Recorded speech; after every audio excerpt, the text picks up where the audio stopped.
saudaraku yang dikasihi Tuhan kita Yesus Kristus, puji Tuhan berjumpa lagi bersama saya di Bible Bee Channel. Apa kabar saudara? Saya berdoa saudara selalu dalam keadaan sehat dan selalu diberkati Tuhan. Sebelumnya saya mengucapkan terima kasih banyak untuk saudara yang selalu setia mendukung pelayanan Bible Bee Channel dengan cara like, comment, subscribe, dan share video-video yang ada di channel ini. Dan saudara, saya ingin mengajak kita semua untuk menyaksikan sebuah video kesaksian yang luar biasa dari dua kiai besar yang dulu sangat berpengaruh dalam menyebarkan ajaran Islam di Indonesia. Dalam perjalanan hidup mereka terjadi perjumpaan pribadi dengan Tuhan Yesus yang mengubah hidup mereka sepenuhnya. Jadi mari kita saksikan video kesaksian ini dengan hati yang terbuka. Saya berharap kita semua dapat menyaksikannya sampai selesai, jadi jangan di skip agar kita bisa melihat dengan jelas bagaimana Tuhan bekerja dalam hidup seseorang sehingga mereka boleh dipakai Tuhan. Dan saya berharap melalui kesaksian ini juga kita bisa semakin mengerti akan panggilan Tuhan agar kita tidak saling menghakimi, tetapi kita bisa melihat kebenaran di dalamnya. Dan biarlah kesaksian ini menguatkan iman kita semua dan kita percaya bahwa Tuhan bekerja secara nyata dalam setiap kehidupan. Selamat menyaksikan, Tuhan Yesus memberkati kita semua. Ibrahim Tunggul Wulung misalnya, atau Yai Sadrak, beliau-beliau ini termasuk disebut bapak-bapak gereja Tanah Jawa pertama. Jadi beliau ini juga seorang kiai besar boleh dibilang seperti itu, dan ajarannya dianggap sesat. Ya saya terima aja itu Alkitab. Bahkan sudah saya baca ya nggak tahu khatam berapa kali dari kitab Kejadian sampai Wahyu. Karena memang enak dibaca, ceritanya bagus kayak gitu. Tentu saja mereka yang sebenarnya yang sesat. Karena menurut kami orang-orang makrifat, katakanlah pengikut ajaran makrifat tasawuf, tarikat itu, syariat itu ibaratnya ajaran yang paling rendah. Istilahnya seperti itu. Kenapa saya katakan seperti itu? Karena kalau syariat ini terlalu ditekankan untuk kebutuhan rohani, artinya untuk kebutuhan rohani dalam arti untuk keselamatan di sini memang justru akan mengekang tentang rohani kita, sehingga rohani kita itu justru seperti tidak punya istilahnya ruh kita itu seperti terbelenggu seperti itu. Karena kalau saya mempelajari tentang syariat saat itu, syariat itu sebenarnya ya bagus, tapi untuk kehidupan dunia. Artinya untuk bermasyarakat secara pemerintahan dan lain sebagainya. Jadi kalau tentang rohani tentu saja itu akan mengekang hidup kita. Itu yang kami pahami saat itu, dan itu memang betul. Karena kalau kita hanya berkutat di syariat dan fikih, itu tentu saja tidak akan membawa rohani kita sampai ke tingkat ma'rifat. Jangankan tingkat ma'rifat, ke tingkat hakikat saja sudah nggak mungkin, ibaratnya seperti itu. Ya boleh dibilang kalau dibahas menurut mereka kita dianggap sesat, padahal tidak sebenarnya. Saya lahir dari latar belakang keluarga muslim, ya memang kakek buyut saya muslim semua. Kami 6 bersaudara. Latar belakang saya jelas, saya dari muslim dari kecil. Saya sudah terbiasa kerja ngaji ya di madrasah, dan juga kalau sore itu di musola, atau kalau di tempat saya itu namanya langgar gitu. Itu saya mondok di ilmu ma'rifat. Jadi tentang ajaran dari Syekh Siti Jenar, yaitu tentang manunggaling kawula Gusti seperti itu. Nah, jadi ajaran saya ini memang kalau boleh dibilang sangat berbeda dengan yang mana itu muslim lainnya. Tapi sebenarnya sama. Kalau menurut saya itu sebenarnya sama. Hanya saja untuk ke tingkat makrifat ini atau ajaran makrifat ini memang boleh dibilang meninggalkan tentang syariat seperti itu. Nah, khususnya tentang sholat. Orang makrifat tasawuf juga sholat. Namun makna sholat di sini berbeda dengan mereka. Artinya kalau mereka kan sholat ada aturan, yaitu ada syariat dan fikihnya. Nah, yang udah hadir di Zoom malam ini, kiranya kesaksian saya ini bisa menjadi musahabah dan juga menjadikan berkat buat saudara-saudara semua, khususnya buat saudara-saudara saya yang belum menerima Tuhan. Kiranya Roh Kudus jamah hatinya dan bisa mengenal keselamatan di dalam Yesus Kristus, yaitu Tuhan dan Juru Selamat yang sejati, Sang Firman yang menjadi manusia. Terima kasih saudaraku semua, kiranya damai sejahtera senantiasa ada di dalam lingkup kehidupan kita, di dalam kasih Kristus. Baiklah, saya akan memperkenalkan diri saya. Saya yakin nama sudah ngerti ya, jadi Slamet Riyadi nama saya. Saya lahir dari latar belakang keluarga Muslim, ya memang kakek buyut saya Muslim semua. Kami 6 bersaudara. Saya pernah berkeluarga dengan 3 anak, 3 anak kandung, 1 anak angkat, dan puji Tuhan yang pertama sudah punya 2 anak, jadi saya udah cucu 2 gitu. Jadi namun sayang keluarga saya nggak bisa langgeng, artinya harus putus di tengah jalan. Namun semua itu ada rencana Tuhan yang indah dalam hidup saya, yaitu bisa mengenal Tuhan. Latar belakang saya jelas, saya dari Muslim dari kecil. Saya udah terbiasa kerja ngaji ya di madrasah, dan juga kalau sore itu di musola, atau kalau di tempat saya itu namanya langgar gitu. Karena saya hidupnya di kampung waktu masih kecil. Dan setelah dewasa saya pernah bekerja di marketing ya, di sebuah perusahaan kosmetik saat itu. Namun mengalami boleh dibilang monoter saat itu. Padahal kalau boleh dibilang karir saya udah lumayan saat itu ya. Setelah moneter saya juga sempat jadi sopir taksi, terus akhirnya kerja di kapal ya, ikut kakak saat itu. Namun karena jadi ABK terasa berat, akhirnya kakak mungkin kasihan, terus saya disekolahkan lagi untuk ambil mesin perkapalan dan juga nahkoda. Itu bisa saya tempuh dalam masa 1 tahun, punya 2 ijazah, yaitu KKM, Kepala Kamar Mesin, sama nahkoda saat itu. Nah dari situ saya mulai berlayar, ya lumayan ya, sampai 3 kali kontrak saat itu. Jadi udah melanglang buana. Dan kontrak yang terakhir itu di Taiwan saat itu tahun 2005 sampai 2007 seharusnya. Namun tahun 2006 saya terkena masalah.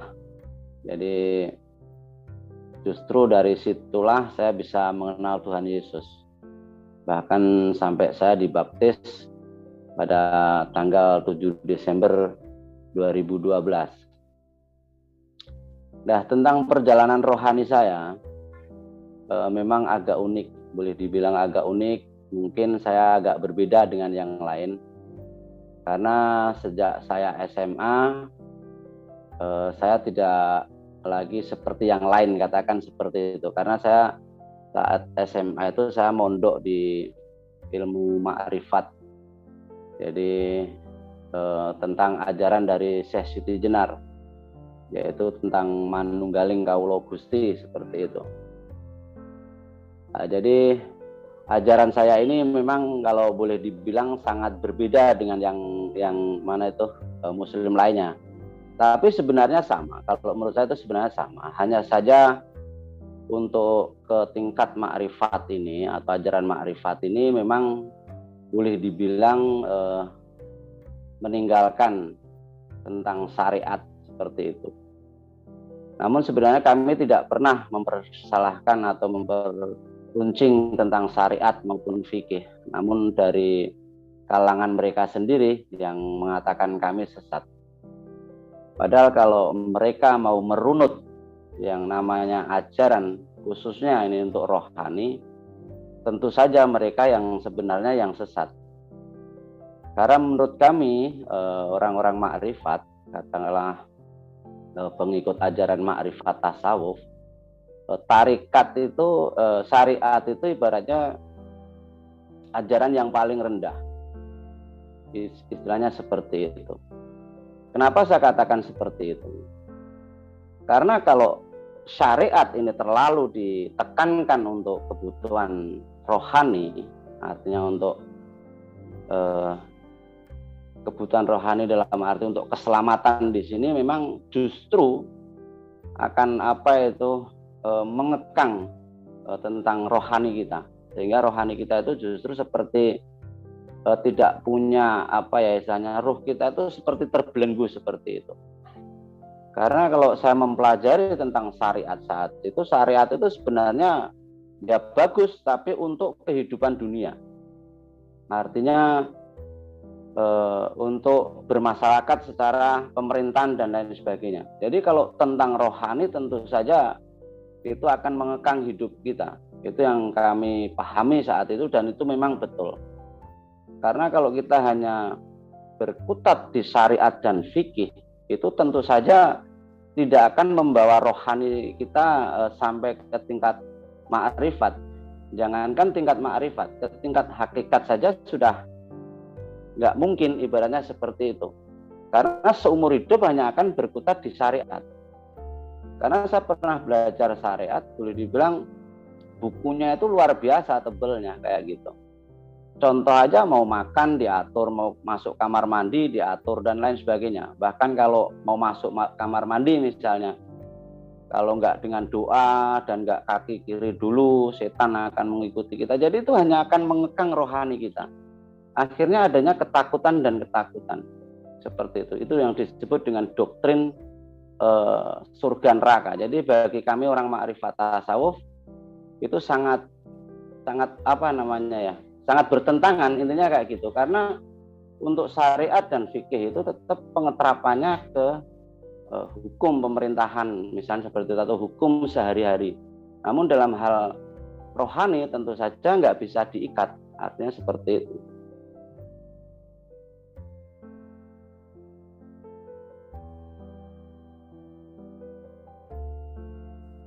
Karena setelah syariat kan tujuannya baru ke makrifat.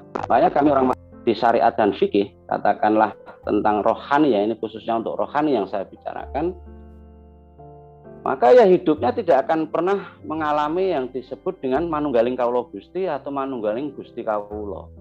Gitu. Jadi ajaran tentang makrifat tasawuf ini itu memang lebih banyak arahnya itu ke kejawen. Artinya memang yang diajarkan saat itu dengan kejawen. Nah, ini ajaran ini dibawa saat itu oleh yang lebih terkenal dengan sebutan Syekh Siti Jenar. Yang seperti yang saya katakan tadi, kenapa Syekh Siti Jenar ini boleh dibilang dimusuhi seperti itu, dan ajarannya dianggap sesat. Namun sesungguhnya bukan sesat. Karena kalau menurut misalnya kita runut dengan sejarah, mazhab daripada yang kita ikuti di sini yang Syekh Siti Jenar ajarnya dari Hambali, jadi mengarahnya ke tasawuf. Namun memang dalam dunia tasawuf sendiri itu sudah pecah, artinya pecah itu terbagi. Jadi misalnya saya mengikuti makrifat tasawuf yang berdasarkan istilahnya itu dasarnya itu habluminallah habluminanas. Artinya kita tidak hanya mengejar tentang istilahnya itu, artinya bukan hanya tidak melupakan tentang kehidupan dunia saja, tapi juga harus dua-duanya sejalan seperti itu. Namun kalau yang sufisme, yang mengarah ke sufisme, memang ini ajaran ini sudah nggak mikirin dunia, jadi hanya khusus ma'rifatullah.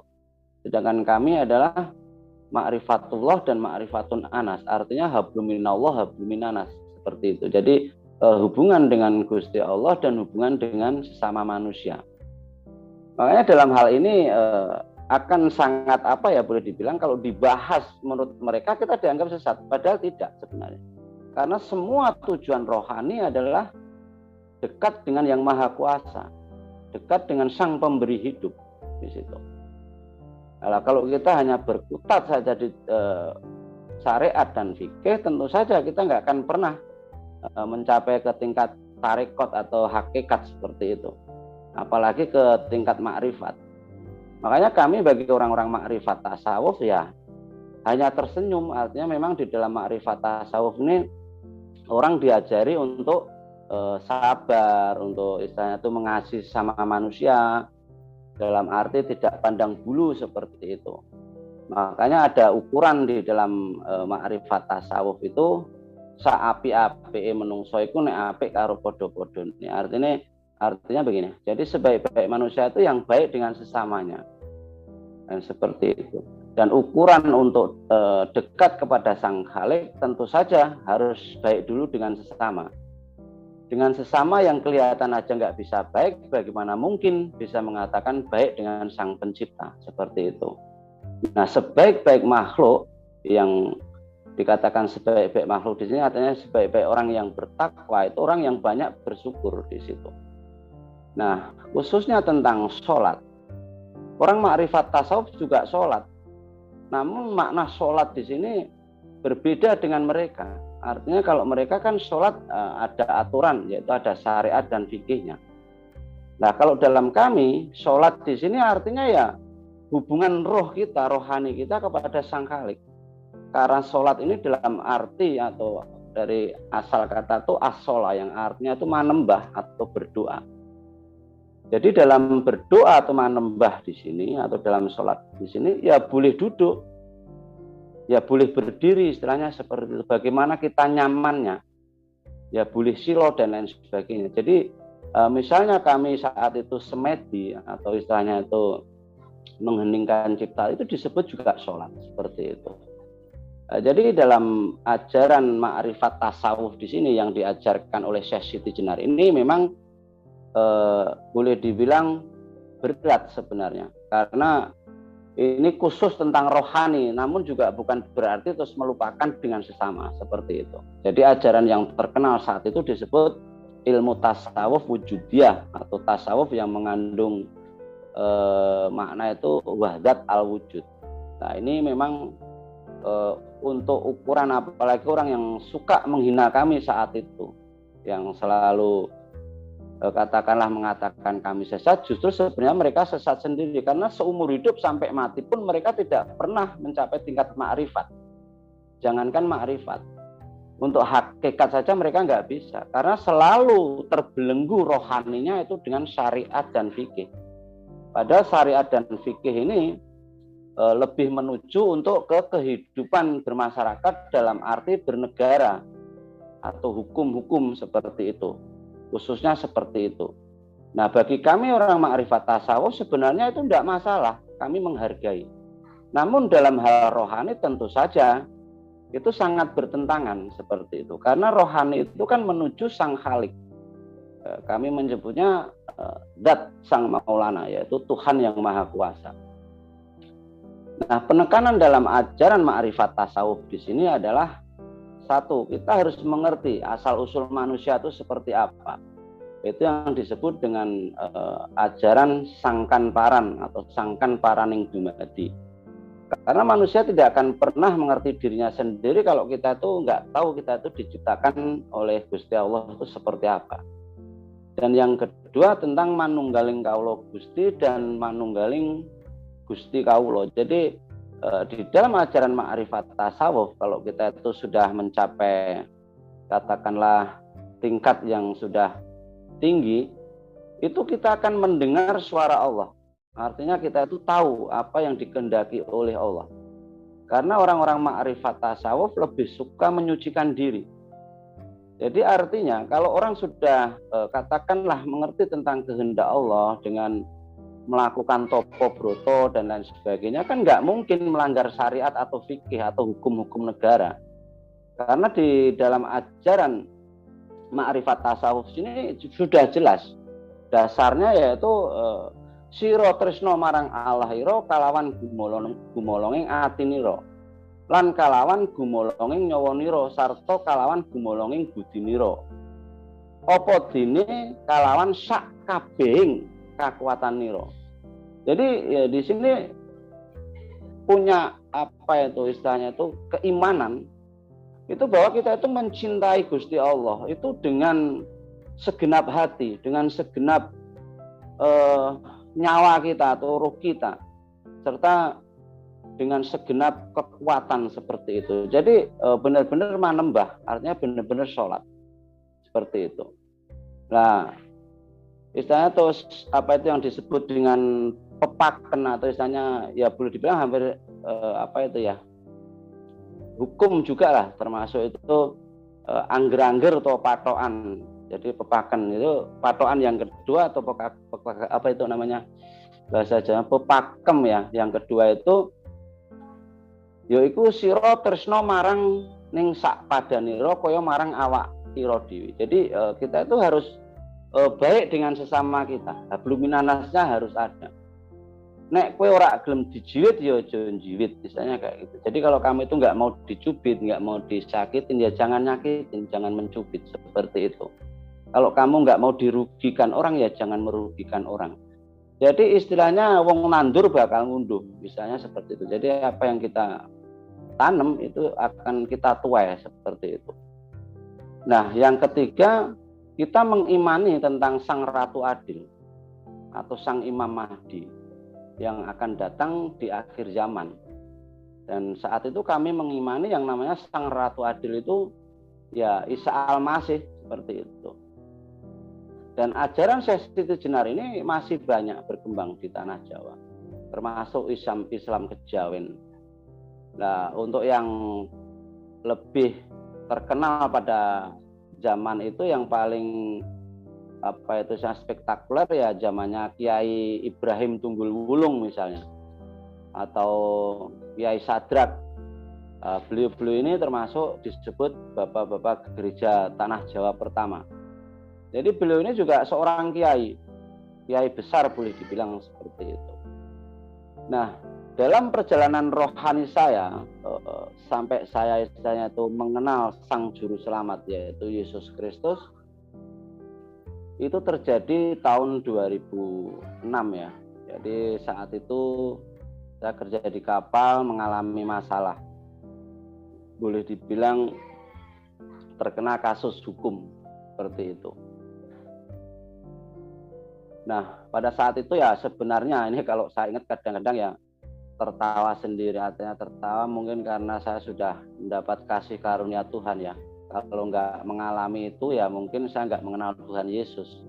Ini yang saya rasakan sekarang, artinya setelah Tuhan membuka mata hati saya seperti itu. Jadi pada saat itu tuh sebenarnya saya tuh hanya membela teman. Teman ini kan kerja di pabrik seperti itu, sedangkan saya kerja di kapal. Nah, teman saya ini sering dibully sama tenaga kerja asing lainnya yang satu pabrik seperti itu. Ya maksud hati sebenarnya saat itu saya mendatangi itu hanya untuk memberikan pengertian atau katakanlah melerai gitulah, karena teman saya itu juga belum begitu bisa bahasa Mandarin. Namun apa yang terjadi malah terjadi kesalahpahaman seperti itu.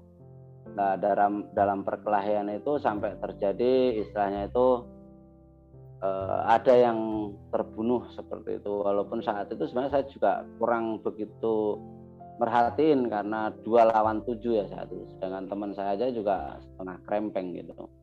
Karena memang saat itu jujur saya katakan saya juga punya yang disebut dengan ilmu laduni atau bela diri tenaga dalam, karena memang di dalam makrifat di sini di samping kita itu juga senang Topo Broto juga suka ulah itu ya istilahnya itu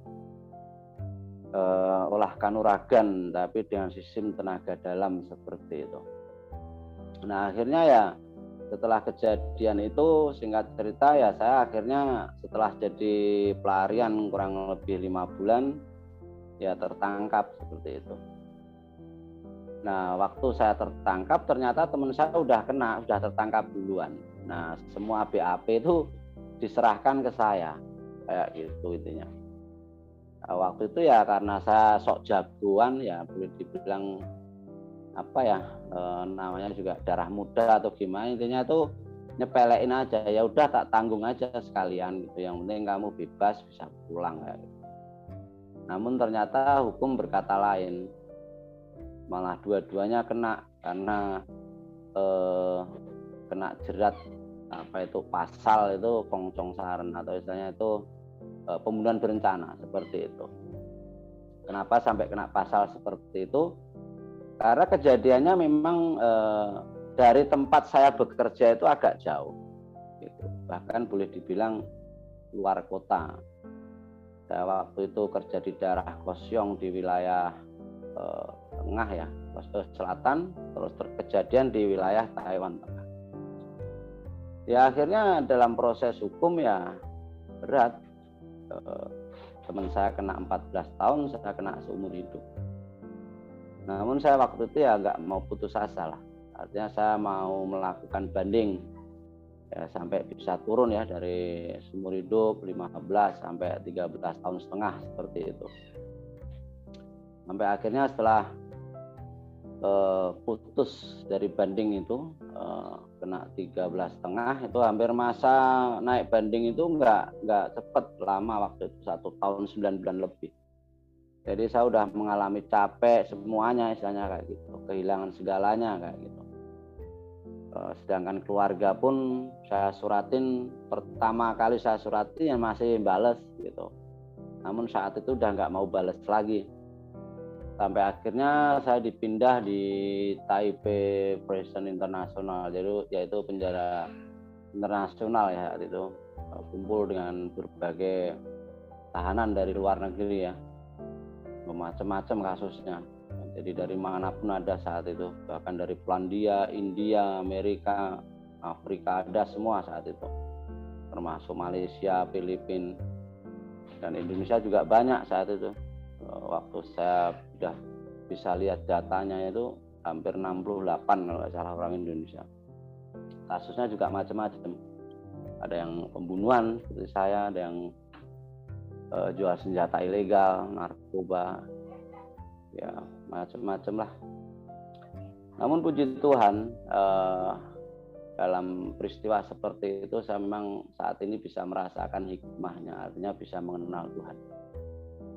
Nah setelah saya pindah di Taipei Prison International itu, di situ sebelum saya dipekerjakan di pabrik, saya sempat di sel di ruangan khusus ya, di meditasi gitu. Karena untuk bisa bekerja di pabrik itu harus dimeditasikan dulu, misalnya kayak gitu, dijinakkan lah supaya nggak liar gitu.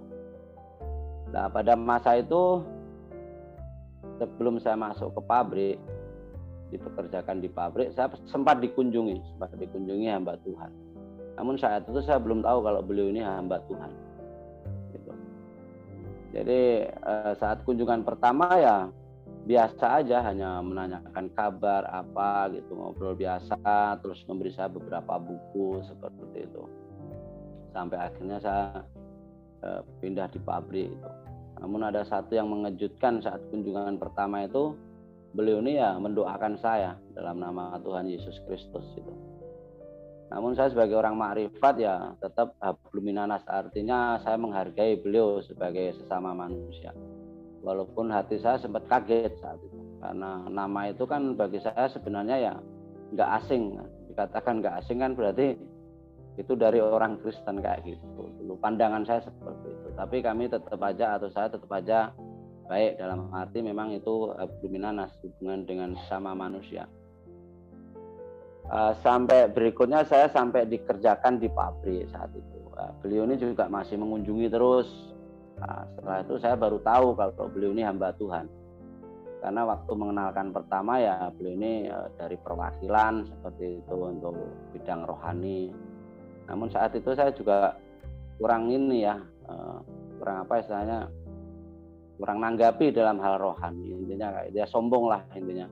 Karena saya sudah merasa punya sendiri yang saya imani yang lebih baik seperti itu. Dan saya juga sempat waktu itu dikunjungi dari saudara sama muslim ya. Kalau mereka mau mengakui saya muslim, itu dari dompet duafa, tapi cuma sekali aja. Karena saat itu ya saya memang boleh dibilang melihat tausiahnya atau apa itu cara wong Jawa niki ngomong ya, walah ilmune isih cetek kayak gitu. Jadi memang orang makrifat itu boleh dibilang gimana ya? Ngerti dalam arti bisa memandang. Orang itu datang dengan niat apa itu kadang-kadang kita punya semacam bisikan seperti itu.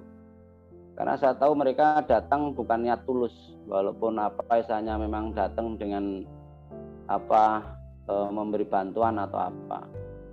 Berbeda dengan yang hamba Tuhan ini, beliau ini benar-benar saya lihat malah justru tulus. Artinya ya datang ngobrol biasa aja. Waktu itu hampir 3 bulan itu malah nggak pernah bahas tentang rohani, hanya nanya kesehatan, gimana di sini ada masalah atau tidak, bla bla bla kayak gitu. Intinya merhatiin lah secara habuminanas. Itu malah saya lebih suka saat itu.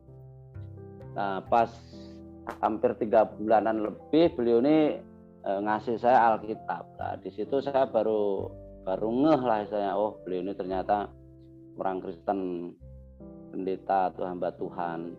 Ya saya terima Alkitab itu. Karena saya juga sendiri itu boleh dibilang orang tipenya itu kutu buku, ya, suka baca buku seperti itu. Makanya kalau buku apapun ya saat itu namanya di dalam itu kan orang haus ya, haus ilmu seperti itu. Ya saya terima aja itu Alkitab. Bahkan sudah saya baca ya nggak tahu khatam berapa kali dari kitab Kejadian sampai Wahyu. Karena memang enak dibaca, ceritanya bagus kayak gitu. Namun sama sekali nggak ada masuk rohani karena roh saya atau diri saya itu sudah menolak dulu. Ibaratnya hanya saya anggap buku bacaan. Makanya dalam masa itu boleh dibilang saya katakan Alkitab itu teman pengantar tidur saya. Namun seiring berjalannya waktu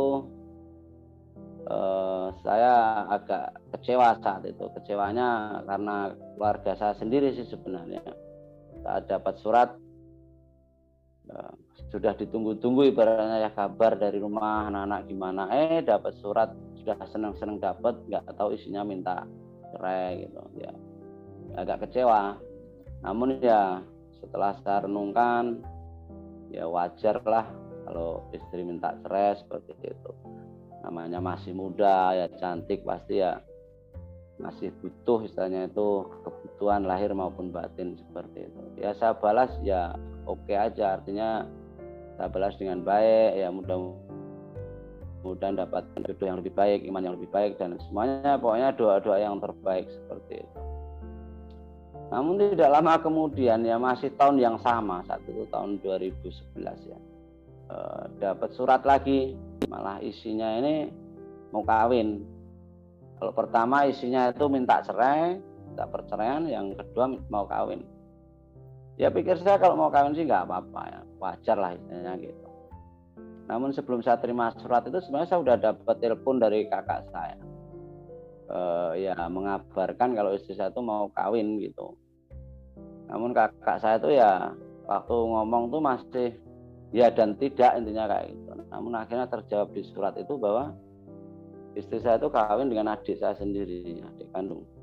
Padahal kalau boleh dibilang adik kandung saya ini juga sudah punya istri, punya anak, tapi dipisahkan seperti itu. Nah dari situlah saya mengalami yang disebut benar-benar kekeringan rohani. Artinya saya udah nggak bisa menjalani lagi makrifat saya. Seperti itu. Seperti ada yang kosong. Walaupun saya udah berusaha untuk menenangkan hati, untuk semedi, untuk puasa, apa itu tetap kosong seperti itu. Itu saya udah mulai tengah brutal boleh dibilang. Jadi intinya karena kekosongan rohani tadi. Sampai suatu ketika ya saya mimpi ya. Jadi dalam masa saya kekosongan rohani itu sering marah-marah apa itu sebenarnya hamba Tuhan ini tahu, sering nasihatin saya untuk baca Alkitab atau apa. Tapi saya baca pun juga nggak pernah masuk ibaratnya kayak gitu. Karena ya untuk hiburan. Namun saat itu saya mengalami satu mimpi yang boleh dibilang spektakuler bagi saya, karena antara mimpi atau nyata itu benar-benar nggak bisa dibedain. Jadi seperti ada dua sosok yang menarik tubuh saya, yaitu tangan saya, tangan kiri dan tangan kanan saya. Sosok hitam dan sosok putih yang agak samar. Setelah itu dalam keadaan yang sakit semua sampai saya berkeringat, muncullah sinar terang yang luar biasa sampai saya tuh boleh dibilang nggak bisa melihat karena begitu silaunya. Akhirnya dua sosok ini melepaskan tarikannya dari tubuh saya.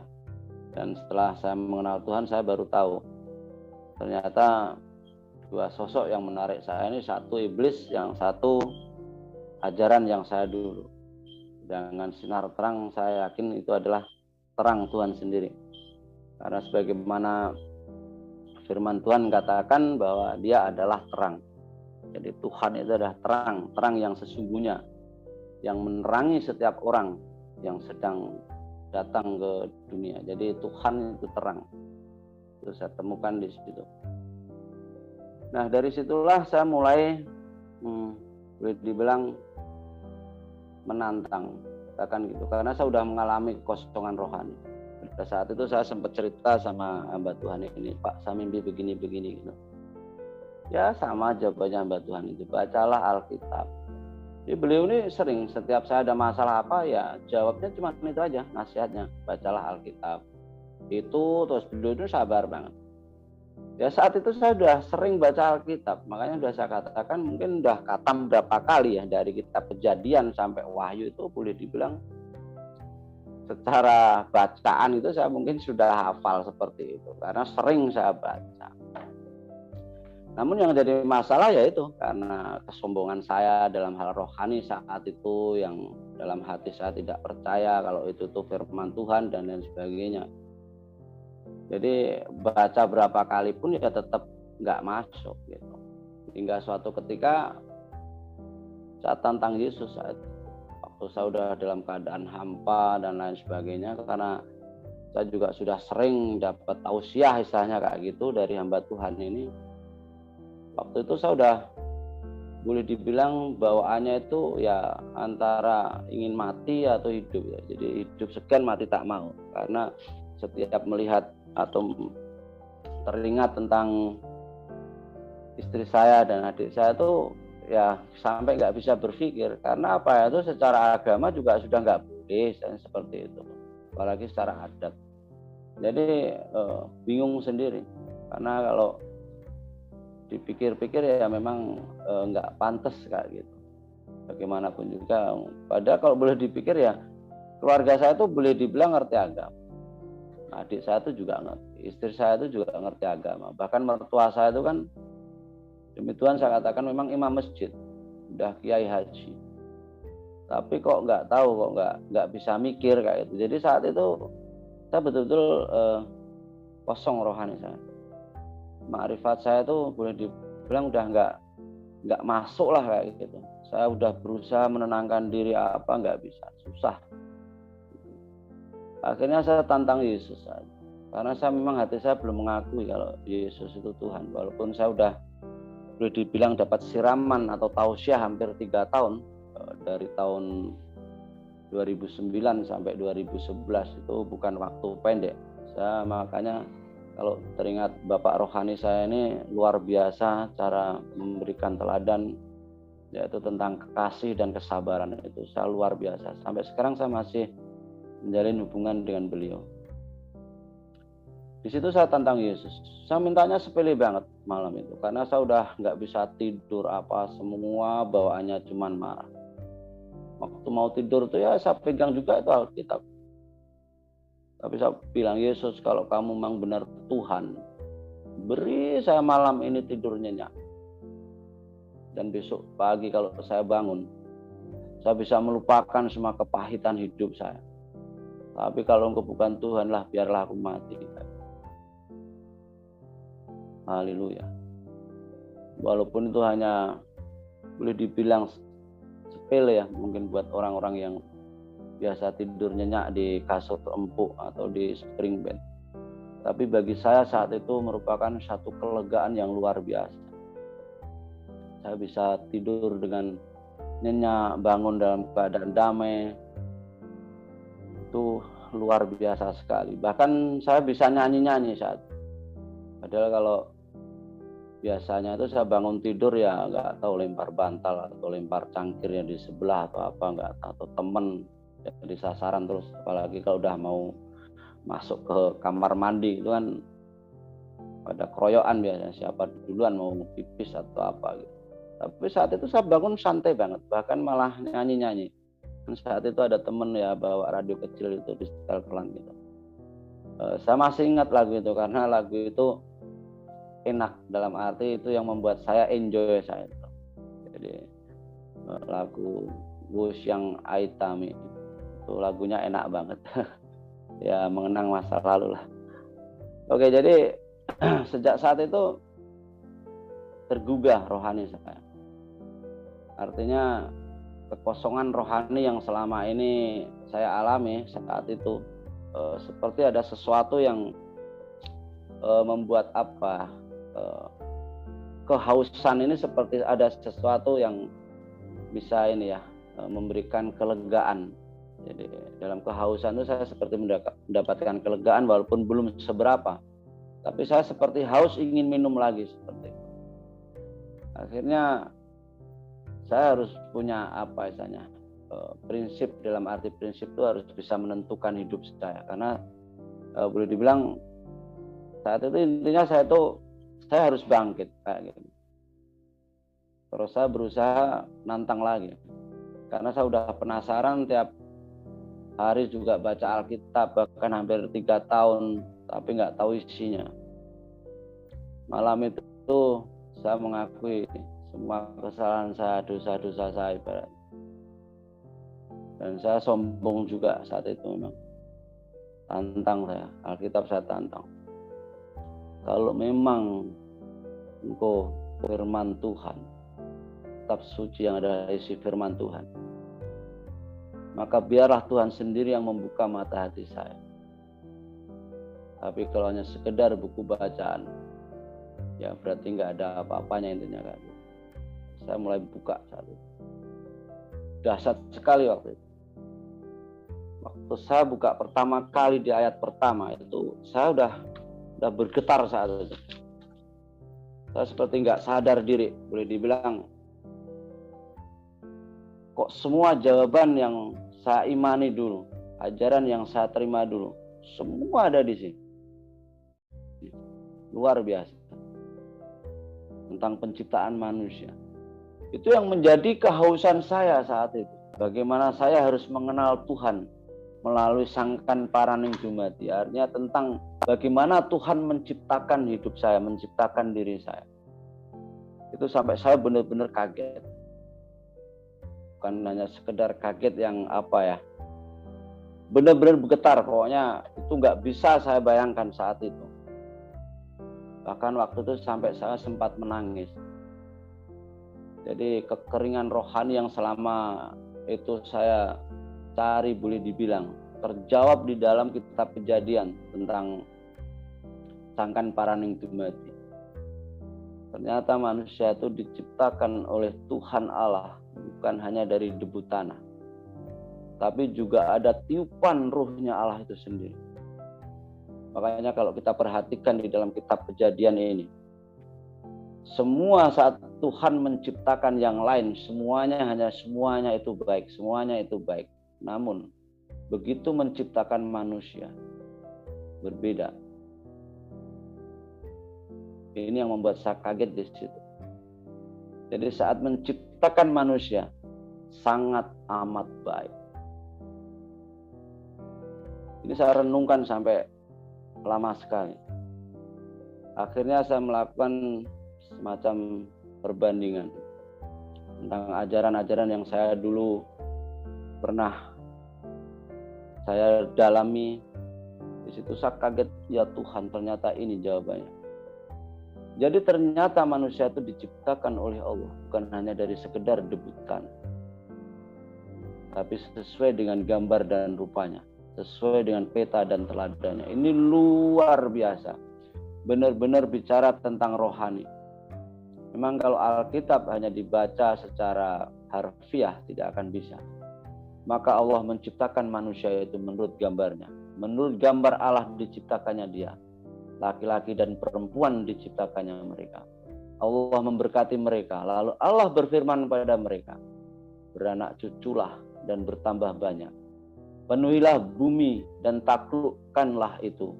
Berkuasalah atas ikan-ikan di laut dan burung-burung di udara, dan atas segala binatang yang merayap di bumi. Itu luar biasa. Saya baru bisa menemukan satu jawaban bahwa sangkan paraning dumadi, ternyata semua dijawab di dalam kitab Kejadian. Itu semakin merangsang hidup saya, khususnya tentang rohani saya. Saya melakukan perbandingan, terus melakukan perbandingan. Bahkan saat saya menemukan ayat di Matius, kalau tidak ya, di Matius 22, 37 sampai 40, yaitu tentang hukum utama yang utama dan terutama.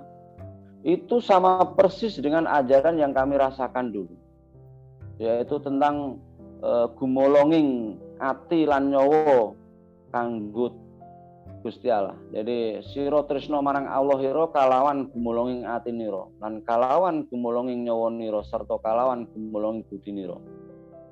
Apa dene kalawan sak kabeh kekuatanira. Itu sama persis. Jadi kasihlah Tuhan Allahmu dengan segenap hatimu dan dengan segenap jiwamu dan dengan segenap akal budimu. Itulah hukum yang terutama dan yang pertama. Dan di dalam hablum minanas pun sama. Dene pepakon kang kapindo yaiku sira tresna marang ing sakpadhanira kaya marang awakira dhewe. Jadi hukum yang kedua yang sama, yaitu kasihlah samamu manusia seperti dirimu sendiri. Dan pada kedua hukum inilah yang disebut dengan dasar daripada hablum minallah hablum minanas. Dan itu semua ternyata tergantung seluruhnya di dalam hukum Taurat dan kitab para nabi. Ini luar biasa, amazing sekali. Itu sampai membuat saya itu betul-betul menemukan kehausan yang selama ini haus dalam rohani saya. Terjawab semuanya. Akhirnya saya sungguh sujud saat itu. Tuhan ampuni saya. Jadi kalau selama ini saya selalu mengatakan bahwa saya sudah dekat dengan Tuhan, ternyata belum. Ternyata masih jauh. Itu membuat saya semakin terangsang rohani saya untuk mengenal Tuhan yang sejati. Dan yang membuat saya sangat saya hampir pingsan boleh dibilang saat saya tahu bahwa memang Sang Firman itu ternyata Allah itu sendiri. Jadi dalam ajaran saya dulu sudah jelas, tapi belum tahu jawabannya. Artinya sudah jelas bagaimana. Sok sapa wonge sing gelem nampa Sang Sabda mula ning badanira bakal ana rohing Gusti Allah. Namung iku kabeh kanggo wong-wong kang gelem nglakoni tumindak suci.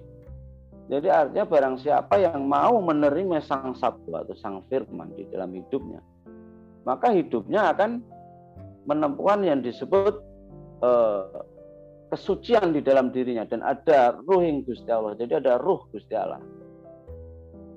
Nah, saya saat membaca di dalam Yohanes 1, itu saya betul-betul sampai terbelalak. Artinya, ya Tuhan, ternyata apa yang saya imani dulu waktu itu, saya tahu persis dalam ajaran saya bahwa semua alam semesta itu diciptakan oleh Allah melalui firman-Nya. Jadi waktu itu saya belum tahu firman ini seperti apa, katakan seperti itu. Namun begitu saya membaca di Yohanes 1, mata hati saya, boleh dibilang mata rohani saya, baru saya mengerti bahwa firman itu adalah Allah. Jadi pada mulanya adalah firman. Firman itu bersama-sama dengan Allah. Dan firman itu adalah Allah. Ia pada mulanya bersama-sama dengan Allah. Segala sesuatu dijadikan oleh Dia. Dan tanpa Dia tidak ada satupun yang telah jadi dari segala yang telah dijadikan. Ini luar biasa sekali. Sampai itu saya renungkan berapa kali itu. Dan itu harus benar-benar saya waktu itu menemukan satu jawaban di mana Sang Firman inilah ternyata yang menciptakan segala sesuatu. Dan pada saat saya masih di Ma'rifat, ya setahu saya memang Allah menciptakan semuanya itu melalui firman-Nya. Cuman saya tidak tahu kalau firman ini juga hidup. Bukan hanya kata-kata. Bukan hanya kun fayakun, bukan. Nah, saya bisa menemukan dalam mimpi saya saat itu. Waktu itu saya baca juga di Yohanes 1 sama. Jadi di ayat ke-8. Iya, di ayat 9 kalau tidak salah. Di ayat 9, Yohanes 1 ayat 9. Jadi terang yang sesungguhnya yang menerangi setiap orang sedang datang ke dalam dunia. Ia telah ada di dalam dunia dan dunia dijadikan olehnya, tetapi dunia tidak mengenalnya. Ia datang kepada milik kepunyaannya, tetapi orang-orang kepunyaannya itu tidak menerimanya. Tetapi semua orang yang menerimanya diberinya kuasa supaya menjadi anak-anak Allah, yaitu mereka yang percaya dalam namanya, orang-orang yang diperanakkan bukan dari darah atau daging, bukan pula secara jasmani oleh keinginan seorang laki-laki, melainkan dari Allah. Haleluya. Saat itu saya betul-betul terkejut. Yang membuat saya terkejut lagi ayat berikutnya. Firman itu telah menjadi manusia dan diam di antara kita. Dan kita telah melihat kemuliaannya, yaitu kemuliaan yang diberikan kepadanya sebagai anak tunggal Bapa, penuh kasih karunia dan kebenaran. Haleluya. Memang saat itu saya belum mengerti tentang apa itu anak. Bahkan saya pernah juga diajak teman waktu saya sudah terima Tuhan. Wong manusia kok disembah, manusia kok dianggap Tuhan. Wong Gusti Allah kok mana? Itu sering saya diajak waktu itu. Ya memang di kitab mereka ada. Di kitab mereka memang ada. Allah tidak beranak dan tidak diperanakkan. Qul a'udzu birabbil itu apa ayat Al-Ikhlas ya. Jadi mereka sering mengajak saya. Qul Allahu ahad, Allahu samad, lam yalid walam yulad walam yakul lahu kufuwan ahad. Jadi Allah itu tidak beranak dan tidak diperanakkan. Ya kalau secara harfiah memang mereka karena mikirnya kan Allah beranak itu kan harus punya istri dulu. Karena ada ayatnya. Bagaimana mungkin Allah beranak? Allah nggak beristri. Namun justru dari ayat itu saya mikir, nah kalau Allah punya anak harus beristri kan berarti bukan Allah. Akhirnya saya buka lagi itu Alkitab. Jadi anak di sini bukan hubungan kawin-mawin, bukan dari daging, tapi sebuah gelar, hakikat. Maka disebut anak Allah karena dia datang dari Allah. Dan yang lebih mengherankan lagi ada sebutan Bapa di sini. Itu membuat hati saya adem. Adem. Di dalam kitab saya yang dulu tidak ada nama Bapa, saya juga heran. Padahal di dalam Alkitab, khususnya di Perjanjian Baru banyak sekali sebutan Bapa di sini. Artinya Bapa itu sumber segala sumber kehidupan. Kenapa tidak ada gelar itu? Itu kan gelar yang membuat kita itu adem, yang membuat kita itu merasa diayomi. Itu luar biasa sekali. Setelah saya melakukan banyak perbandingan, benar-benar saya menemukan apa itu yang disebut dengan manunggaling kawula Gusti atau manunggaling Gusti lan kawula. Misalnya akan saya buka lagi juga di Yohanes 1 sampai 5 tadi ya. Ini sudah kita bahas tadi, artinya bahwa Sang Firman itu benar-benar Allah itu sendiri. Itu jawaban yang membuat saya itu sampai katakanlah tertegun. Oke, saya akan bacakan di 1 Korintus 6 ya. 1 Korintus 6 ayat 16 sampai 17. disinilah jawaban di mana tentang manunggaling kaulo Gusti. Artinya tubuh kita itu berarti benar-benar ada ruhnya Gusti Allah. Atau tidak tahukah kamu bahwa siapa yang mengikatkan dirinya pada perempuan cabul menjadi satu tubuh dengan dia. Sebab demikianlah kata Nas, keduanya akan menjadi satu daging. Tetapi siapa yang mengikatkan dirinya pada Tuhan menjadi satu ruh dengan dia. Ayat berikutnya 18. Jauhkanlah dirimu dari pencabulan, karena setiap dosa lain dilakukan manusia terjadi dari luar dirinya. Tetapi orang yang melakukan pencabulan berdosa terhadap dirinya sendiri. Ayat ini mengingatkan saya bahwa manusia berdosa itu tidak bisa lari dari hal seperti itu. Mau alasan dengan kawin siri kayak atau apa, kayak dengan ikatan syariat ini dan itu, fikih ini dan itu, larinya tetap pencabulan. Nah, yang membuat saya begitu terpesona, katakan seperti itu dalam arti terpesona ruh saya saat saya membaca ayat 19 sampai 20. Masih di 1 Korintus 6. Atau tidak tahukah kamu bahwa tubuhmu adalah bait Roh Kudus yang diam di dalam kamu, Roh Kudus yang kamu peroleh dari Allah, dan bahwa kamu bukan milik kamu sendiri, sebab kamu telah dibeli dan harganya telah lunas dibayar. Karena itu muliakanlah Allah dengan tubuh. Haleluya. Ayat ini benar-benar satu jawaban yang membuat hidup saya dan rohani saya khususnya terpenuhi. Karena selama saya di ma'rifat tasawuf,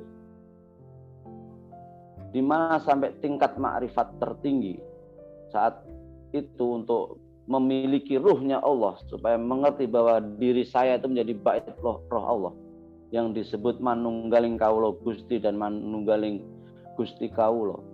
Itu harus melakukan ritual. Artinya ritual itu puasa semedi. Saya pernah puasa 7 hari nggak makan, 40 hari cuman makan ketela atau pisang yang nggak boleh digodok. Pernah puasa 100 hari. Hanya ingin ruh kita itu terpenuhi.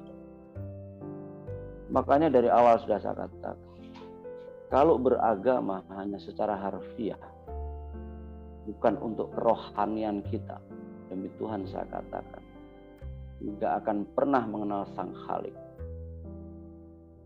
Saya sering debat dengan teman-teman yang masih di seberang. Saya selalu bilang, kalau engkau hanya berkutik tentang syariat dan fikih, selalu menyalahkan orang yang sudah mencapai tingkat hakikat dan makrifat, kapan kamu mengerti rohani? Saya bilang. Seringkali memang teman-teman ini usil, tapi saya selalu maafkan mereka, karena apa yang mereka lakukan mereka belum tahu, dan saya selalu mendoakan. Karena dengan dia mengejek, dengan dia bertanya atau apapun, itu artinya saya bisa mengabarkan Injil keselamatan. Itu yang saya bisa resapi. Misalnya, dia selalu mengatakan, hari ini Tuhan kok mati disalib. Nah, disinilah saya punya kesempatan untuk memberitakan firman. Oke, saja begitu. Engkau mungkin hanya memandang dia sebagai manusia. Ya benar, itu memang manusianya, kedagingannya yang disalib. Tapi tahu nggak kamu kenapa Yesus disalib? Itu karena menebus dosamu dan dosaku. Akhirnya ya debat. Arahnya kemana? Ya mereka tetap nggak bisa jawab karena mereka tidak mengenal roh. Tidak tahu bahwa Allah itu adalah roh adanya. Makanya mereka nggak bisa masuk di libas kayak apapun sebelum hatinya terbuka, nggak akan bisa. Itu benar-benar saya tahu. Makanya dia dengan orang-orang ma'rifat tasawuf sangat istilahnya apa ya? Sangat membenci lah. Artinya selalu mengatakan sesat dan sesat seperti itu. Itu ya maklum bagi saya. Karena hidup mereka hanya sebatas tataran syariat dan fikih yang untuk duniawi, bukan untuk rohani. Karena di dalam dunia makrifat seperti yang saya katakan tadi, di dalam ma'rifat tasawuf itu yang disebut dengan iman itu adalah pusaka roh. Sedangkan yang disebut dengan tauhid adalah tempat manunggal roh. Ma'rifat adalah penglihatan roh. Dan ada lagi sholat. Sholat itu bukan hanya cuma jengkang-jengking kayak gitu, enggak. Sholat itu menghadapnya roh. Sholat dari kata as-sholat. Itu artinya menembah, berdoa. Sedangkan syahadat bagi orang ma'rifat itu disebut keadaan roh. Makanya di dalam dunia ma'rifat itu semua membicarakan tentang roh Allah. Allah itu bukan hanya sekedar zat.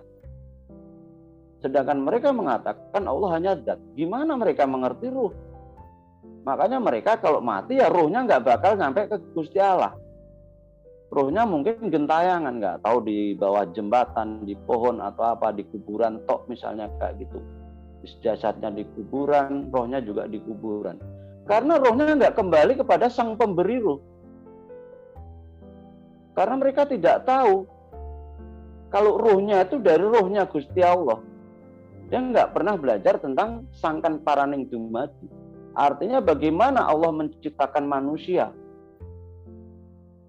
Jadi semuanya itu terjawab di dalam kitab Kejadian. Ini luar biasa sekali. Dan yang paling menyedihkan, ya kalau dia hanya menghina Tuhan Yesus, kadang-kadang saya masih agak sabar. Tapi kalau sudah menghina tentang Roh Kudus, jujur saya katakan hati saya berontak. Tapi saya nggak berani mengutuk. Tapi saya khawatir kalau orang itu sampai kena kutuk. Karena firman Tuhan mengatakan, janganlah engkau mencobai Roh Kudus. Jangan menghina lah istilahnya kayak gitu. Karena engkau nggak akan selamat dunia akhirat. Demi Tuhan saya katakan, manusia itu hidup bukan hanya sekedar daging. Dan yang diselamatkan bukan daging kita. Daging kita akan diganti dengan tubuh kemuliaan. Yang terutama diselamatkan adalah ruh kita. Makanya, saudaraku yang terkasih, khususnya buat saudara-saudaraku yang masih di seberang, ayolah bertobat. Saya ajak, ayolah bertobat. Menyembahlah Tuhan yang sejati. Sebagaimana Nabi kalian yang pernah ajarkan mula-mula. Menyembah Tuhan yang tauhid. Yang ada di dalam Taurat dan Injil. Coba kalian buka di dalam surat Az-Zukhruf. Siapa itu Isa Al-Masih? Dia adalah jalan yang lurus, hadas siratal mustaqim.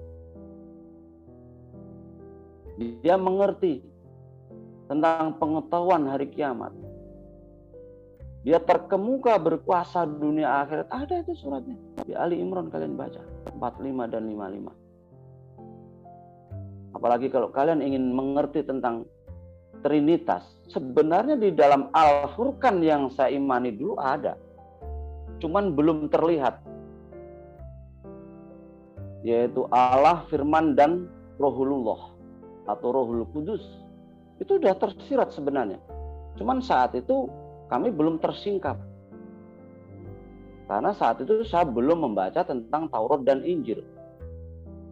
Makanya di Al-Furqan saya yang dulu jelas sekali menunjukkan bahwa di dalam Taurat ada petunjuk dan di dalam Injil ada terang. Hanya saja saat itu kami belum pernah membaca Alkitab atau Alkitab. Taurat dan Injil belum pernah tahu. Karena sepengetahuan kami dulu, bahkan sering juga dikatakan orang kalau Taurat dan Injil itu udah palsu. Akhirnya kami setiap mau baca atau apa, dilarang, haram, dan lain sebagainya, seperti itu. Namun yang membuat saya kaget, pengertian mereka tentang Alkitab atau tentang kitab, itu sudah keliru. Misalnya, Musa diberi kitab oleh Allah, yaitu Taurat. Daud diberi kitab oleh Allah, Zabur. Isa Al-Masih diberi kitab oleh Allah, Injil. Begitu saya tahu tentang kebenaran, ternyata mereka sesat. Kenapa saya katakan seperti itu? Allah tidak pernah memberikan kitab Taurat kepada Musa gedebuk, tidak pernah. Oke, mungkin tentang 10 hukum Taurat diterima Musa langsung dalam bentuk loh batu. Namun kitab-kitab yang ditulis oleh Musa, baik kitab Kejadian, Keluaran, Imamat, dan lain sebagainya, itu ditulis langsung oleh Musa. Diilhami oleh Rohul Kudus, dipimpin oleh Roh Kudus. Sedangkan Zabur atau Mazmur, itu yang menulis bukan hanya Daud, ada Salomo. Atau orang menyebutnya di sana Sulaiman, itu anak Daud. Ada juga Musa, itu kitab pujian, kidung. Nah, kalian ada yang mengatakan bahwa nyanyi aja haram. Tapi mengimani kalau ada kitab Zabur. Padahal Zabur itu kan kitab nyanyian. Kitab pujian, kan aneh. Begitu juga Injil. Injil itu ya Yesus Kristus itu sendiri. Kabar tentang keselamatan yang ada di dalam firman yang menjadi manusia. Itu yang menulis para rasul, para muridnya. Yang diilhami melalui Rohul Kudus. Supaya pengikut-pengikutnya nanti tahu siapa itu Isa Al-Masih. Makanya pengenalan akan Allah yang sejati tidak hanya cukup dengan alam semesta. Oke, Tuhan menciptakan alam semesta itu termasuk firman-Nya. Orang akan tahu gunung itu ada yang bikin, laut itu pasti ada yang penguasanya. Pasti ada sang pencipta, tapi mereka masih meraba-raba. Siapa itu sang pencipta? Pun begitu dengan kitab suci. Orang sudah mulai mendekat memang, akan tahu siapa itu Tuhan. Namun bagaimanapun juga, orang beragama memang mencari Allah, mencari kedamaian. Tapi tidak akan pernah ketemu. Berbeda orang yang mencari keselamatan. Itu Allah sendiri yang mencari kita. Saat kita sudah mau mengakui diri kita orang berdosa, mau merendahkan diri, merendahkan hati, bahwa kita itu orang berdosa yang tidak bisa menebus dosa sendiri, maka Tuhan cari kita. Tapi kalau kita masih sombong, merasa amal perbuatan masih bisa menolong, demi Tuhan saya katakan, amal kita itu seperti kain kotor. Firman Tuhan mengatakan tidak ada seorang pun yang mencari Allah. Semua orang sudah jatuh ke dalam dosa. Untuk menebus dosa, ya harus Tuhan sendiri yang maha suci. Ini harus diperhatikan. Makanya manusia kalau tidak tahu sangkan paraning dumadi atau bagaimana manusia itu diciptakan oleh Tuhan Allah, ya nggak akan ngerti. Coba kalau saudara perhatikan di dalam kitab Kejadian. Setiap Allah menciptakan alam semesta dan lain sebagainya, maka di situ hanya ditulis Allah menciptakan apa, Allah menciptakan apa. Namun saat menciptakan manusia, ada kalimat Tuhan Allah. Ini luar biasa. Yahweh. Nah, bagaimana manusia bisa menteladani sang pencipta? Ya, sang pencipta harus turun ke bumi. Dan saya harap pengertian tentang gambar dan rupanya ini atau peta teladannya ini jangan dianggap atau diartikan secara harfiah, bukan. Itu secara rohani. Makanya yang diselamatkan nanti ya rohani kita itu. Tubuh kita diganti tubuh kemuliaan, bukan tubuh yang seperti ini. Tubuh seperti ini kalau ditaruh di kuburan ya busuk, hancur. Kalau dibakar ya hancur. Tapi ruh kita kekal.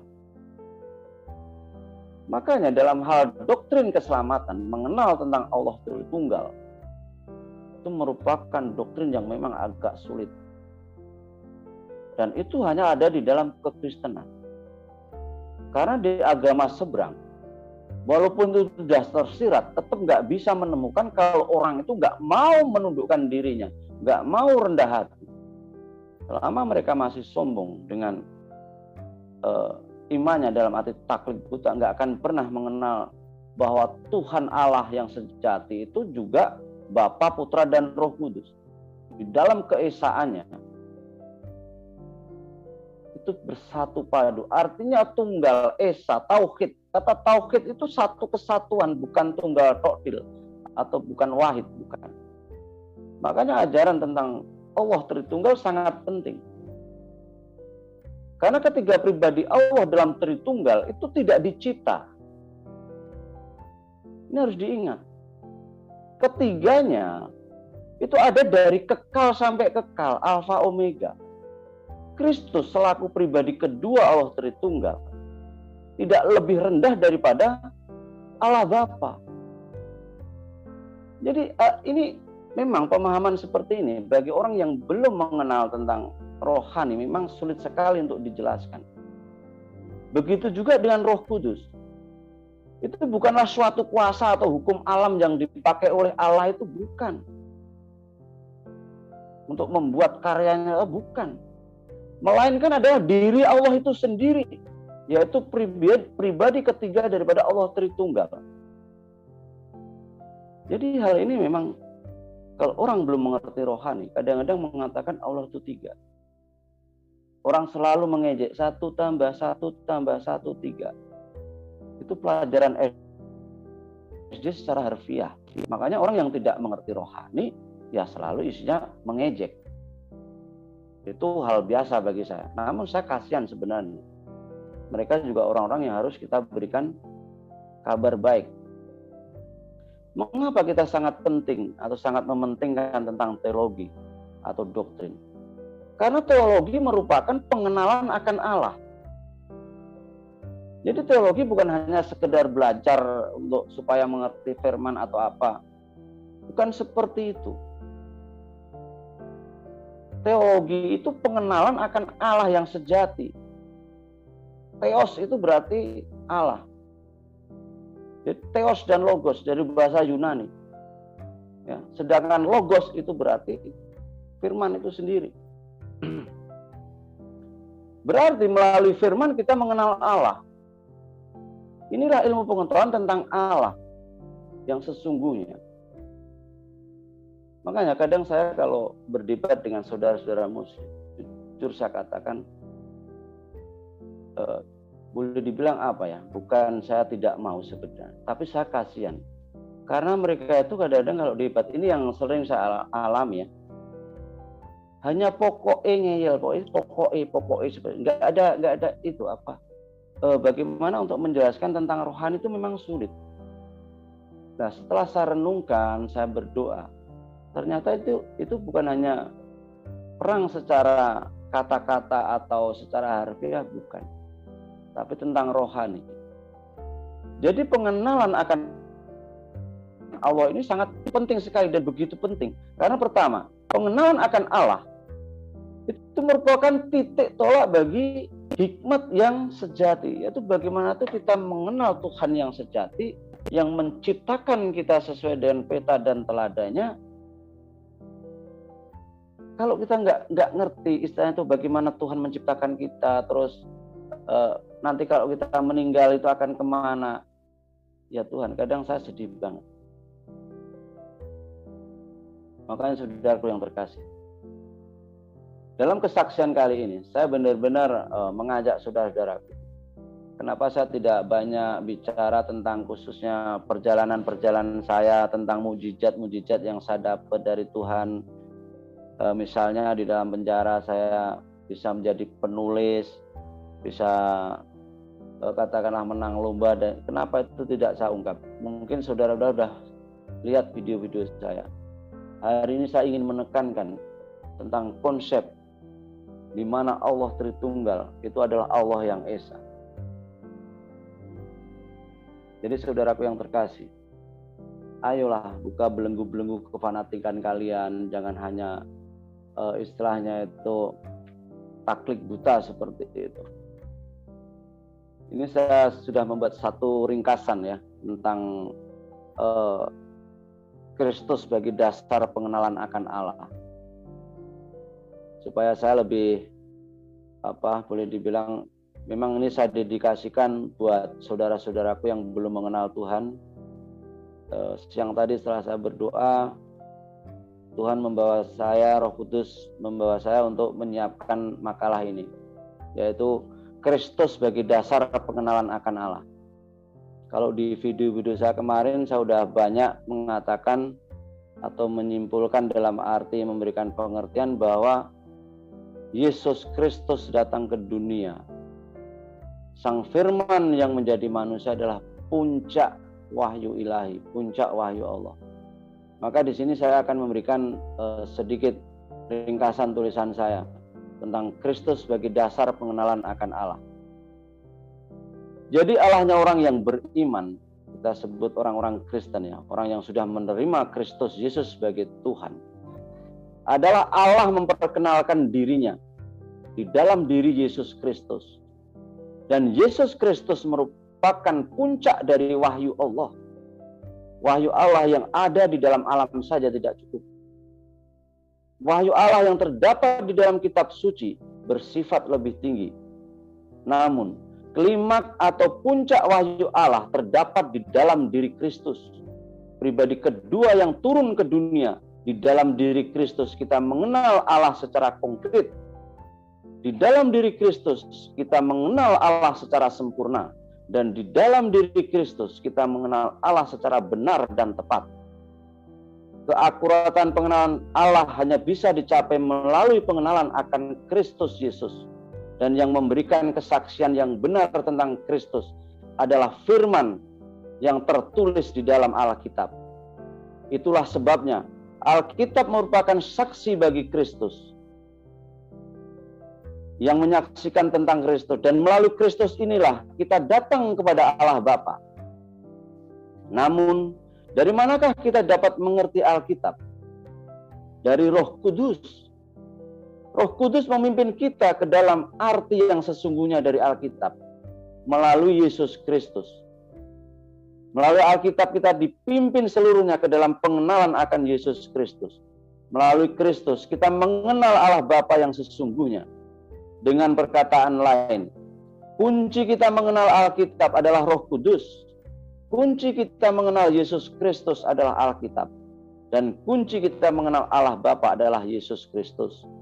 Dengan demikian, kita mengenal Allah melalui Kristus. Kita mengenal Kristus melalui firman-Nya. Dan kita mengenal firman melalui Roh Kudus. Jadi dalam makalah ini saya simpulkan seperti itu. Mudah-mudahan apa yang menjadi kesimpulan ini akan menjadi berkat buat saudara-saudara yang sudah terima Tuhan maupun yang belum menerima Tuhan. Khususnya bagi yang belum mengenal firman Tuhan, yang masih saudara-saudara saya khususnya yang masih di seberang. Jangan tunda. Kalian sebenarnya sudah tahu kalau Kristus itu adalah Allah itu sendiri. Yesus itu adalah firman itu. Ayolah saudaraku yang terkasih, yang malam ini melihat kesaksian saya. Malam ini saya punya beban untuk memberitakan amanat agung buat saudara-saudaraku. Malam ini saya minta pada Tuhan, kiranya Roh Kudus pimpin saya untuk membuka hati saudara-saudaraku. Mungkin kalian masih sedikit bingung, saudara-saudaraku yang belum mengenal Tuhan Yesus, yang belum menerima. Apa itu Roh Kudus? Karena Roh Kuduslah yang menyebabkan kita mengenal Kristus. Untuk itu bukalah belenggu-belenggu kefanatikan saudara-saudaraku, belenggu-belenggu roh-roh jahat.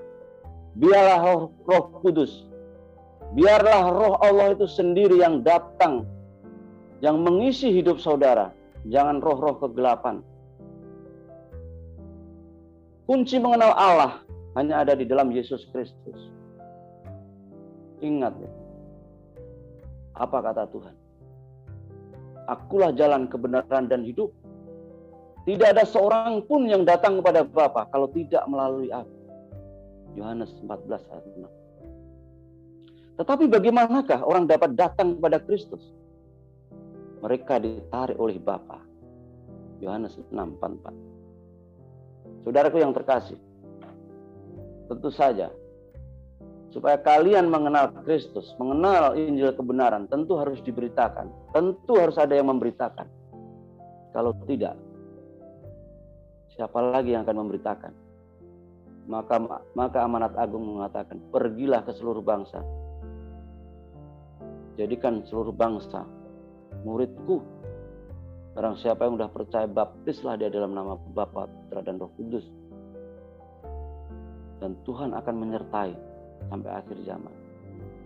Saudaraku yang terkasih, kedatangan Yesus Kristus pertama kali adalah menyelamatkan kita. Itu karena begitu besar kasih Allah akan dunia ini, sehingga mengarunikan anak yang tunggal, supaya setiap orang yang percaya, yang menerimanya sebagai Tuhan dan Juru Selamat, tidak binasa, melainkan beroleh hidup yang kekal. Haleluya. Tuhan datang yang pertama menjadi manusia, supaya kita bisa menteladani. Karena itulah peta dan teladan yang sejati. Dan karena Tuhan datang sebagai manusia, itu sudah dinubuatkan untuk menebus dosa-dosa kita di atas kayu salib. Kalau bukan Tuhan yang menebus, itu saudara dan saya yang nanggung. Haleluya. Tuhan bangkit dari kubur. Itu artinya maut telah dikalahkan. Karena upah dosa adalah maut. Saudaraku yang terkasih, ada saya bacakan di sini di kitab Yohanes 5:39 ya. Ini perikop ini tentang pembicaraan Tuhan Yesus juga pada orang-orang yang selalu menyelidiki kitab suci. Itu di Yohanes 5:39 sampai 40. Dan ini ayat ini memang persis untuk saudara-saudara seberang yang selalu buka-buka Alkitab hanya untuk mencari pembenaran atau mencari-cari kesalahan-kesalahan orang Kristen. Demi Tuhan saya katakan malam ini, kalau kalian buka Alkitab hanya untuk mencari kesalahan-kesalahan, kalian akan semakin sesat. Ingat ya, kalau mau baca Alkitab, kosongkan diri kalian dulu, tundukkan hati kalian, tundukkan diri kalian. Mintalah pada Tuhan untuk membukakan mata hati kalian.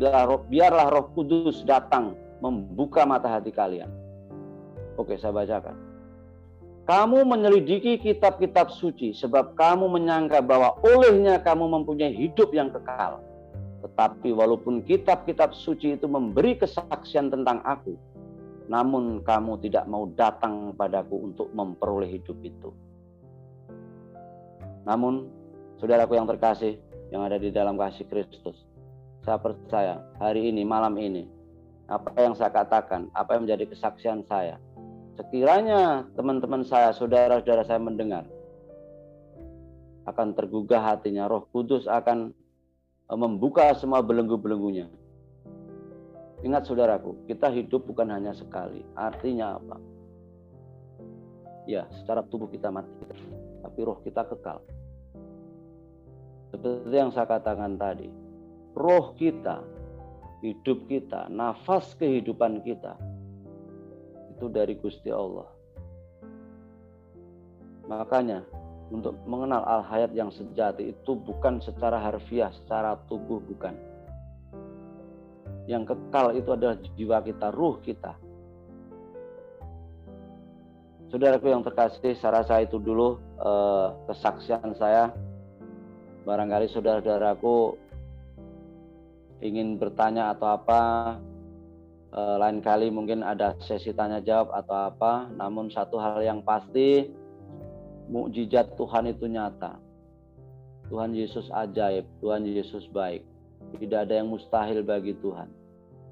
Dan mukjizat yang paling nyata yang saya rasakan dalam hidup saya satu, tentang kasih karunia-Nya.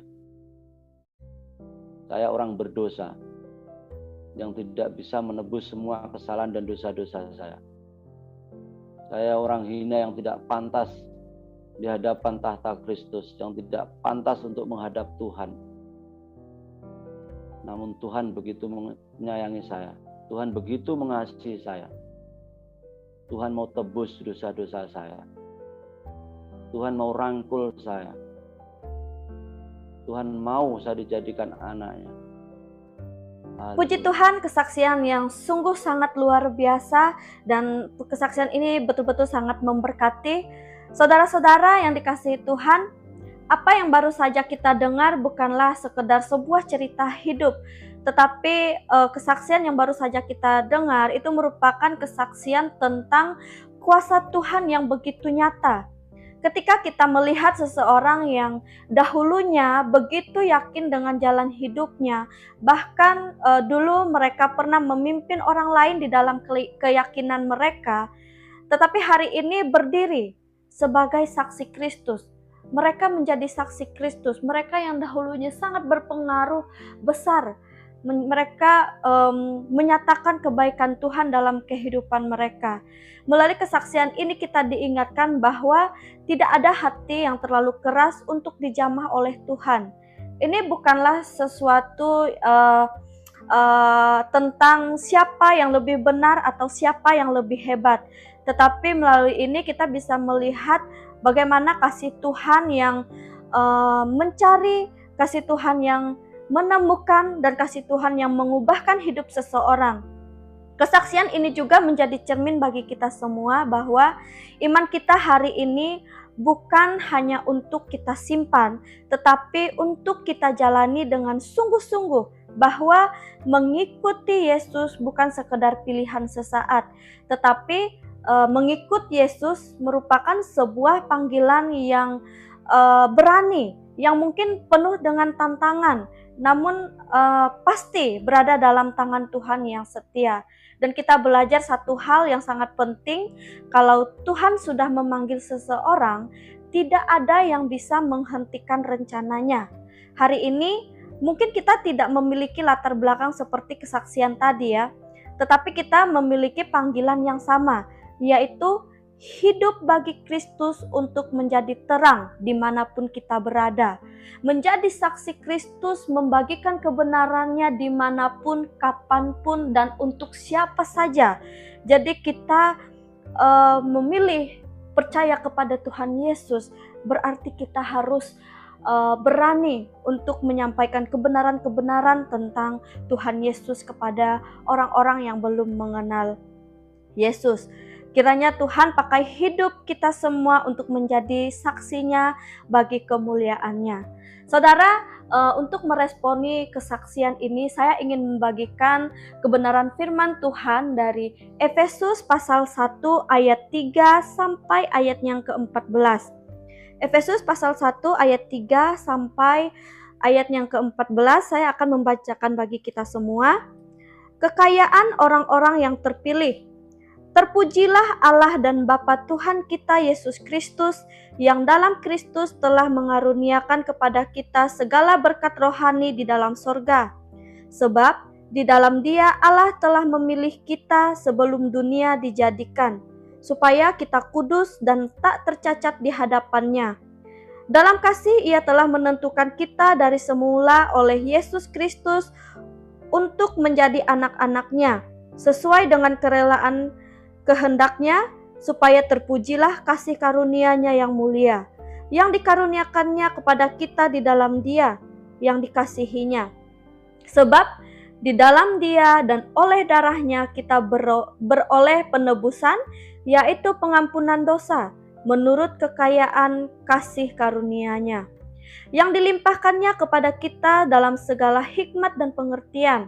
Sebab Ia telah menyatakan rahasia kehendak-Nya kepada kita sesuai dengan rencana kerelaannya, yaitu rencana kerelaan yang dari semula telah ditetapkannya di dalam Kristus. Sebab persiapan penggenapan waktu untuk mempersatukan di dalam Kristus sebagai kepala segala sesuatu, baik yang di sorga maupun yang di bumi, aku katakan di dalam Kristus, karena di dalam Dialah kami mendapat bagian yang dijanjikan. Kami yang dari semula ditentukan untuk menerima bagian itu sesuai dengan maksud Allah yang di dalam segala sesuatu bekerja menurut keputusan kehendak-Nya, supaya kami yang sebelumnya telah menaruh harapan pada Kristus boleh menjadi puji-pujian bagi kemuliaan-Nya. Di dalam Dia kamu juga, karena kamu telah mendengar firman kebenaran, yaitu Injil keselamatan. Di dalam Dia kamu juga ketika kamu percaya dimateraikan dengan Roh Kudus yang dijanjikannya itu, Dan Roh Kudus itu adalah jaminan bagian kita sampai kita memperoleh seluruhnya, yaitu penebusan yang menjadikan kita milik Allah untuk memuji kemuliaannya. Puji Tuhan. Saudara, pernahkah kita merasa ragu dengan diri sendiri? Atau kita benar-benar ragu bahwa kita ini benar-benar milik Tuhan? Atau kita ragu apakah kita cukup layak? Bahkan pernahkah kita ragu apakah keputusan kita mengikut Yesus adalah keputusan yang benar? Saudaraku yang dikasihi Tuhan, melalui firman Tuhan ini kita diingatkan satu hal yang sangat penting, yaitu kita percaya bukan karena kita hebat, tetapi karena Tuhan sudah lebih dahulu memilih kita. Sebelum kita mengenal Tuhan, sebelum kita mencari Dia, bahkan sebelum dunia dijadikan, Tuhan sudah menetapkan kita untuk menjadi milik-Nya. Ini berarti hidup kita bukanlah kebetulan. Iman kita bukan kebetulan. Keputusan kita juga untuk mengikut Yesus pun bukanlah suatu kebetulan. Semua itu adalah bagian dari rencana kasih Tuhan. Saudara, seringkali kita melihat diri kita dari masa lalu. Kita melihat kesalahan kita, kegagalan kita, dan kelemahan kita. Lalu kita mulai merasa, Tuhan, saya sebenarnya tidak layak. Tuhan tahu nggak bahwa firman Tuhan berkata bahwa kita ditebus oleh darah Yesus dan kita sudah diampuni. Artinya Tuhan tidak melihat kita berdasarkan masa lalu kita, melainkan berdasarkan kasih karunia-Nya. Kalau Tuhan sudah mengampuni, mengapa kita masih hidup dalam rasa bersalah? Kalau Tuhan sudah memilih, mengapa kita masih ragu? Hari ini Tuhan mau kita berhenti hidup dalam keraguan. Karena orang yang dipilih Tuhan bukan dipanggil untuk hidup dalam ketakutan, melainkan orang yang dipilih Tuhan dipanggil untuk hidup dalam kepastian dan keyakinan. Bukan hanya itu saja, Tuhan juga memberikan kita tujuan hidup, memberikan kita warisan kekal, dan bahkan memateraikan kita dengan Roh Kudus sebagai jaminan. Jadi saudara-saudara, mari kita sama-sama belajar melalui kesaksian tadi dan melalui kebenaran firman Tuhan bahwa ketika Tuhan memanggil dan memilih seseorang, itu bukanlah satu kebetulan. Jika hari ini kita percaya kepadanya, itu karena kasih karunia-Nya yang terlebih dahulu menjangkau kita. Karena itu, jangan takut untuk menjadi saksi Kristus, jangan ragu untuk menceritakan kebaikan Tuhan dalam hidupmu. Jika Tuhan sudah memilihmu untuk percaya, maka Dia juga sanggup memelihara, Dia sanggup menuntun kita dan bertanggung jawab atas hidup kita. Mari kita melangkah dengan iman, berani bersaksi, dan percaya bahwa Tuhan yang memanggil adalah Tuhan yang setia. Sekali lagi saya mengucapkan terima kasih banyak untuk saudara yang sudah meluangkan waktu untuk menonton video di channel ini. Dan sampai jumpa di video berikutnya. Tuhan Yesus memberkati kita semua. Shalom.